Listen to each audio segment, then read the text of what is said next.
नहमदुहु व नसल्ली अला रसूलिहिल करीम। कराची से हमारे पास एक सवाल आया कि पाकिस्तान को बने वो 75 साल हो चुके हैं, लेकिन हमने ना दीन में तरक्की की ना दुनियावी लिहाज से तरक्की की। हमारा मुल्क पीछे क्यों रह गया? इसकी बहुत सारी वजूहत है जी, गौर किया जाए तो।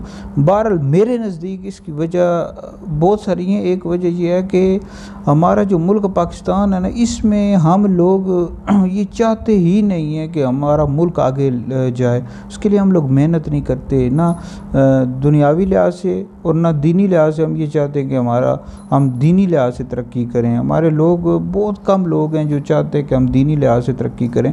और दूसरी बात है कि पाकिस्तान के अंदर हर 2 साल के बाद हुकूमत चेंज कर दी जाती है। जब तक कि एक निज़ाम नहीं होगा ना बाकायदा, यानी 15-20 साल तक एक बाकायदा हुकूमत नहीं रहेगी और वो फिर आगे निज़ाम को समझेगी, चलाएगी, तभी हमारे मामलात दुनियावी लिहाज से ठीक होंगे। 2 साल के बाद हुकूमत चेंज कर दी जाती है तो फिर इसका क्या इम्पेक्ट पड़ेगा? ज़ाहिर बात है हालात ख़राब ही होंगे दुनियावी लिहाज से। दीनी लिहाज से भी यही है कि जो मस्जिद का बेचारा मौलवी ख़तीब होता है, उसको हर 6 महीने के बाद, साल के बाद मस्जिद वाले चेंज कर देते हैं। तो दुनियावी दीनी लिहाज से किस तरह तरक्की हो?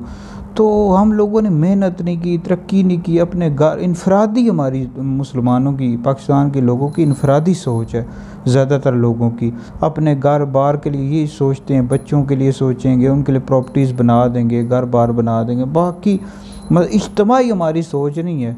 जब तक कि इज्तमाही सोच नहीं होगी, अब देखिए सहाबा इकराम अलैहिम रिदवान की इज्तमाही सोच थी। मतलब वो अपने लिए नहीं सोचते थे, वो सब के लिए सोचते थे, मुसलमानों के लिए, उम्मत के लिए सोचते थे।